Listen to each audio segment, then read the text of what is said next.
எரிவாயு gas cylinder நெருக்கடி ஏற்பட்டிருக்கக்கூடிய சூழலில் நெருப்பில்லாமல் சமைக்க முடியும் என்கிற ஒரு உணவு பழக்க வழக்க முறையை கோவையைச் சேர்ந்த உணவகம் பல ஆண்டுகளாக பின்பற்றி வருகிறது. இதுகுறித்து உணவக உரிமையாளரோடு நமது செய்தியாளர் பிரவீன் நடத்திய கலந்துரையாடலை பார்க்கலாம். இப்போ இருக்கக்கூடிய ஒரு பெரிய பிரச்சனை, இப்போ கேஸ் சிலிண்டர் உணவகங்களுக்கு கிடைக்கல, அவங்க ஃபுட் லிஸ்ட்டை குறைக்கிறாங்க, அந்த மாதிரியான பல்வேறு பிரச்சனைகள் போயிட்டு இருக்கு. நம்மளுக்கு அடுப்பே இல்லாம சமைக்க முடியுங்கிற ஒரு கான்செப்ட் இருக்கு. அதை பத்தி ஒரு படையல் சிவகுமார், அடுப்பு இல்லாமல் சமைக்கலாம் வாங்க அப்படிங்கிற தலைப்புல 2013 ஆரம்பிச்சோம்.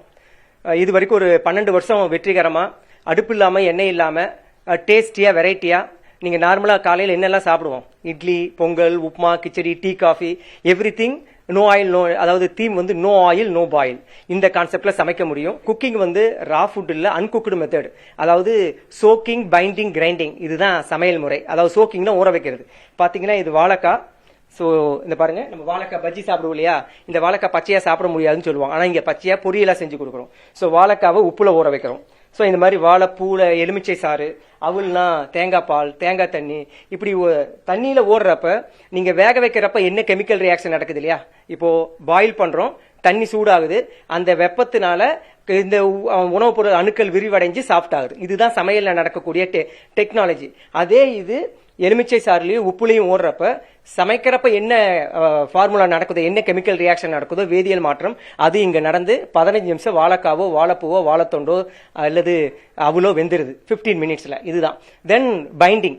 இப்போ இட்லி, வடை, போண்டா, இது அத்தனையும் சமைக்கிறோம். ஸோ வடைக்கெல்லாம் என்ன வேணும் இல்லையா, ஆனா எண்ணெய்க்கு பதிலா வேர்க்கடலை, முந்திரி, பாதாம், தேங்காய் இருக்கப்ப இது எல்லாமே ஆயில் சோர்ஸ். தேங்காயிலிருந்து எண்ணெய் எடுக்கிறோம், கடலையில இருந்து எண்ணெய் எடுக்கிறோம். சோ இது ஆயில் சோர்ஸ். கையில மிக்ஸ் பண்றப்ப, பைண்டிங்ல மிக்ஸ் பண்ண நம்ம உடம்புல சூடு இருக்கு, நம்ம குக் பண்றது இல்லை, இருந்தாலும் கையில ரப் பண்ணா சூடு வருது இல்லையா. இப்படி கையில ஒரு 15 நிமிஷம் கையில மிக்ஸ் பண்றப்ப பாடியோட சூடு ஹீட்டுக்கு அது இருக்கிற ரா பிளேவர் எல்லாம், ஈரப்பதமெல்லாம் போய் ஆயில் கண்டென்ட் வெளியே வருது. தேங்காயில் இருக்க எண்ணெய் வெளியே வருது, கடையில இருக்க எண்ணெய் வெளியே வருது. அந்த வாழைப்பூ வடை கையிலேயே சுடப்படுது. வாயில வடை சுடுற மாதிரி கையிலேயே வடை சுடுறோம்.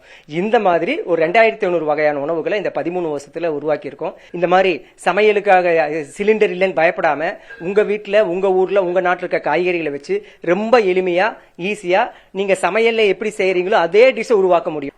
நெருக்கடி ஏற்பட்டிருக்கிறது என்கின்ற ஒரு சூழலில் எனக்கும் பசிக்கும் இல்ல, நான் என்ன பண்ணுவேன் அப்படின்னு யோசிக்கக்கூடிய அளவுக்கு ரொம்ப எக்ஸ்ட்ரீமுக்கு போய் யோசிக்கக்கூடிய ஒரு சூழல் இருந்தாலும், வெல்கம் ட்ரிங்க்ல இருந்து ஃபுல் மீல்ஸ் வரைக்கும், பீஸா வரைக்குமே நமக்கு அடுப்பில்லாமல் சமைக்கக்கூடிய ஒரு உணவு பழக்க முறையும் வாழ்வியல் முறையும் இருப்பதற்கு ஒரு சான்றாக இது போன்ற உணவு பழக்க வழக்க முறைகளும் இருக்கிறது என்பதை தெரிவித்திருக்கிறார்கள். புதிய தலைமுறைக்காக கோவையிலிருந்து ஒளிப்பதிவாளர் முத்துப்பாண்டியுடன் பிரவீன்.